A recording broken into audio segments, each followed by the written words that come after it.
welcome everybody to our first of hopefully many in the series of Vertigrow Property Management's online webinars, where we're aiming to do like a 15 to 20 minute lunchtime snippet because we realise your time's valuable, and so trying to break down really important and valuable topics into just short bite-sized chunks that you can consume over your lunch break, and hopefully each of these topics that we go through over the next sort of 12 months will offer significant value to you as owners. We also are real open to feedback, so if there's any topics you'd love us to cover, please fire them over, hello@vertigrow.co.nz, drop them in the chat or send them over on text, and we would love to target some of those into the future. So anyway, today's first one is about maximising your rental return and long-term capital growth. So what are the things that you can do that may not be as big as you think that can have a really meaningful impact on your financial return, both short-term and long-term? And so I'm going to hand over to Megan now, our director, who's going to chat a little bit more about this today, and then we'll fire over and get some questions answered and chat with the property management crew as well, who are on the ground dealing with your properties. Awesome. Thank you and welcome. So talking about how you can add value to your property when you're renting it out, and we're going to go into a bit of detail of each of them, but there's probably a few real quick things, and that's curtains, looking at those, or blinds, looking at the paint in various rooms or throughout, looking at how it's presented from the outside. A lot of people do drive past to have a look before they'll even come into a viewing, and so how it's presented from outside, what it's looking like in terms of does it need a house wash or all of that kind of thing, because people are looking and thinking, is this somewhere that I want to live? How much do I want to pay for that, and is that going to work for myself and my family or whoever's coming? And so they're making all those decisions before they've even stepped in the door. And so how can we get people to turn up? Because the current market, this is videoed in October, and the current market is really moved to more of a tenants market. So we are finding that there's a lot more choice, and tenants are definitely getting down to does this have A, B, C, D and E to meet what they need, as opposed to maybe 8 months ago when tenants were under a lot of pressure and applying for properties even if it didn't really meet those because there just was a less number. But at the moment it's definitely a tenants market. So how can you position your property to get that return, get the tenants applying, so that then we have a great choice of tenant and get the best return possible, so that someone's happy to pay it because the property is presented great. So those are some of the things we're going to chat about. Awesome. So first of all, I thought we'd chuck it across to some of our property managers, to Grace and Monique, to share a few of their experiences, and particularly looking at, so your property is up for rent, and there is multiple tenants wanting to come and have a look at your property. What's going to help your property stand out above other properties and also demand charging a premium rent? So if it's a 3-bedroom property, how do you make sure that you're getting a top end of that 3-bedroom rent market in terms of rental asking? So Monique, first, what are some of the key things that you see make a real difference in being able to demand a higher rent?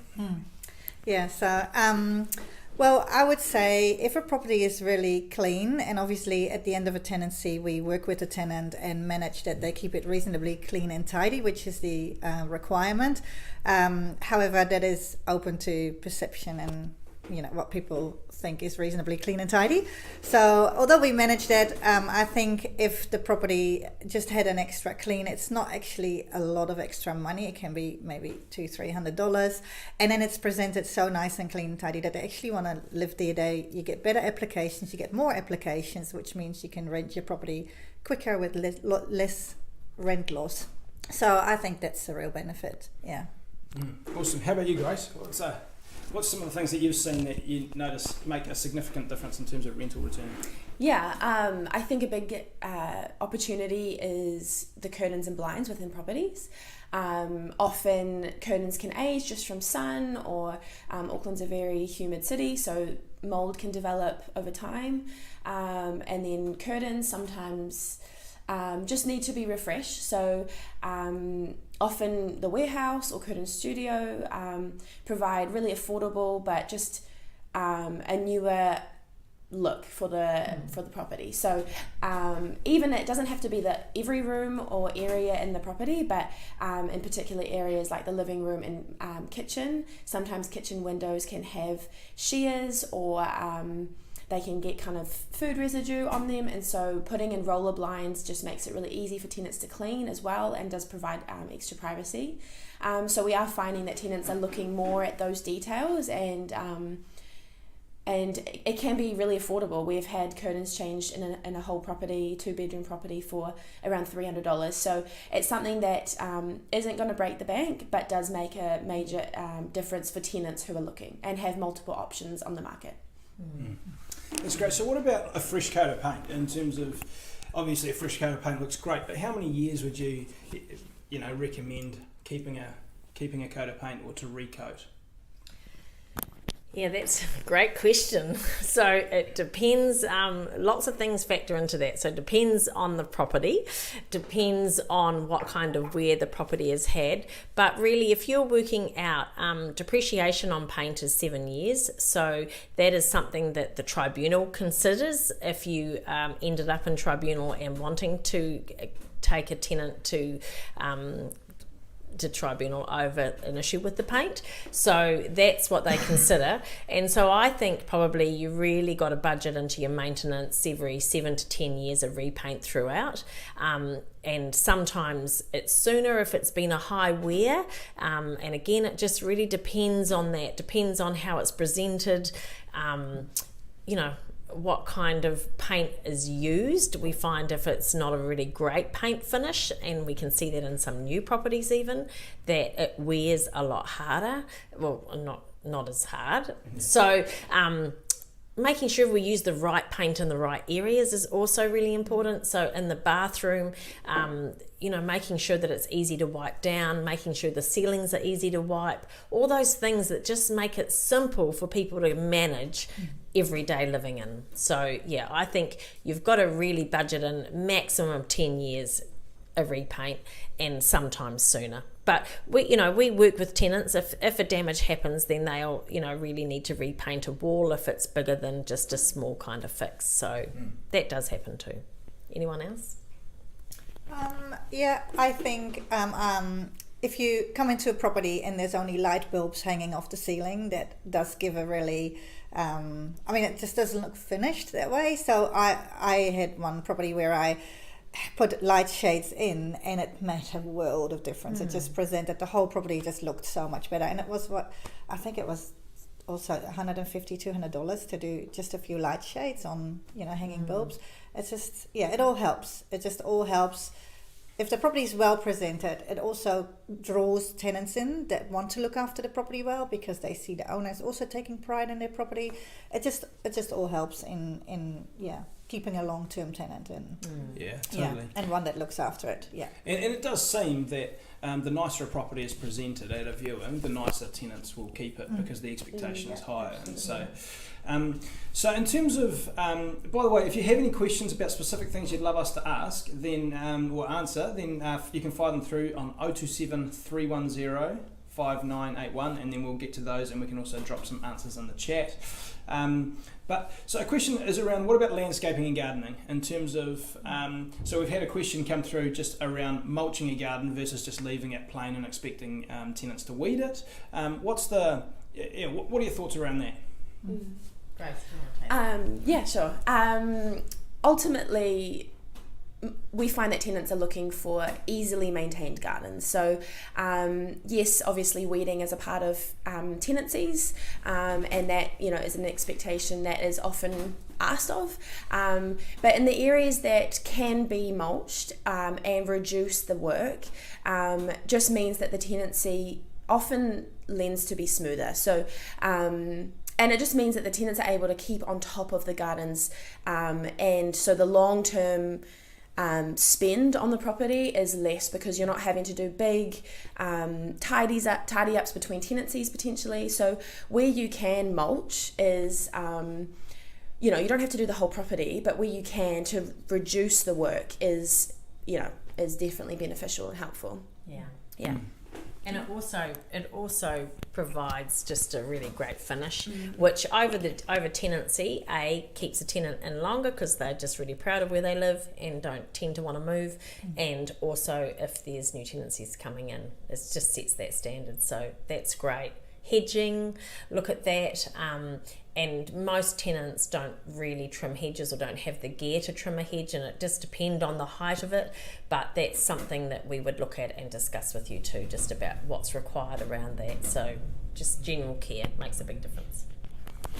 Now, it's awesome. So I think to summarise, what we're saying is that when you're re-tenanting a property to maximise return, blinds, even carpet, paint, and mulching in the gardens, that first initial look and feel, also light shades that Monique mentioned, a few $100s can go a really long way in increasing and lightening that look and feel, and in the current market, that's going to allow you the best possible opportunity to demand a higher rental return, and yeah, you'll be surprised at how much it could cost for you to actually make those adjustments. So we've kind of talked about reletting a property or releasing once you've got a vacancy, but I want to shift slightly as well, and Megan just mentioned the idea of the retention of current tenants, because often sometimes we can get comfortable, we've got tenants, we're getting a good rental return, and so we sort of can risk sitting back sometimes. And what we've seen is owners that maybe get a little bit comfortable sitting back going, yep, everything's sweet. But the big thing is to realise is that one of the best ways to maximise your rental return is to decrease the turnover of tenants and tenants moving on. And so if you've got a great tenant, then you want to do whatever you can to make sure that you retain that tenant, and particularly if you're getting good rental return already on that property. And because any change in tenancy is going to cost you about $1,000 minimum in terms of reletting fees, advertising, photography, viewing, plus any possible loss of rent, so between tenancies. So the key thing is even with all of these things, these aren't just for when a tenant vacates your property. It's also to be considered as a part of regular inspections. Our property managers will make recommendations, and it's not because we want you to spend more money, it's because we want to maximise your rental return on a longer term basis. And so the repaint, the new light shades, the recarpet, the replacing of curtains, the mulching of gardens, all those sorts of things don't have to wait until the end of a tenancy, but could be just the thing you need to actually increase rent slightly and keep really great tenants. So keep that in mind as well. Does anybody want to say anything more about that? No, I think that covers it. Okay, happy days. So now we'll just shift tack again ever so slightly to just that long-term capital sort of appreciation, or maybe some of those overlooked long-term maintenance tasks that when it comes to selling a property or over 10 years without being done are just like a major thing to do. So I mean, some of those things are off the top of my head, I'm thinking of exterior house washes, etc. But do you guys want to chat? Anybody want to chat into some of that? I mean, house washers would recommend at least every other year, just to keep your paint in good condition, keeping the gutters clean, all of that sort of thing. But I would say one of the things that we're really noticing is with healthy homes has definitely made a difference. There was actually in the latest census, we've got the census information, there has been a really big change in people living in healthier homes, which I think has probably come down to healthy homes regulation. So that's a positive. But what we are noticing is a lot of tenants are now much more aware of condensation. So things like HRV, smart vent, all those things that help keep a house dry, that has become a discussion point. Now that is it's a $3,000 kind of around plus, depending on the size of the property, investment, but it's definitely something that if you were to sell is a selling point, but just with tenants coming in, seeing that, they go, oh great, I know it's going to be dry, and that question of is there an issue with mould doesn't even come up. So that is definitely, I think now the next thing, which I know owners, like another thing, but honestly, living in a dry home makes a massive difference to the people living in it, and to just secure, the quality of the curtains gets kept nice. All of those sorts of things just end up adding up. Better, not mouldy. We're not finding the mould that we used to. Those things are definitely, so that I think that's one significant capital value which will pay off. So yeah. And I think then if you have invested in new curtains, they will last longer too. So it sort of adds to the whole, having painting more benefit. Grace had a situation recently where it was a really damp house, put smart vent in, repainted, just transformed it completely. So that's one. Most properties have heat pumps, so that's fine, but they need to be serviced. We recommend them being serviced. So things like that, keeping on top of those sorts of things. A property, if you leave it, will go to disrepair. It's just the law of nature. So it's going, what are things we just, when we recommend you do them, it's because we're thinking about your ongoing care of the property. So Yeah, no, that's great. And so, I think on top of what Megan's saying is that one of the greatest things you can do is staying on top of those things so that when you come to sell, you don't have a $30,000 maintenance bill. But we've actually got a maintenance planning tool that lists a whole bunch of recommended maintenance, which includes repainting, which includes exterior and interior, recarpeting, all that, with the required frequency as well. So so it means that you can plan. It's a free template. If you want it, you can email us, josh@vertigrow.co.nz, and I can fire it over to you. And it means that it can help you plan into the future and set aside what funds you need to do the required maintenance, so you don't get a big surprise bill when you want to try and sell your property, and it will cost you far less in the long run. Well, weary of time, but what we want to make sure we do is a couple of things. Is if you have any topics that you'd love us to explore in greater detail into the future, and it can be not specifically about property management, it could be about finance. We want to interview an array of different guests as a part of this and really help create value for you guys as our owners. And so if you've got any suggestions, please send them over. We would love to hear them. But before we sign off, any final thoughts? No, insights. We've covered it. Yeah. Wonderful. By all means, reach out if you need. But thanks so much for stopping by, and we'll catch you on another one of these very soon. Cheers.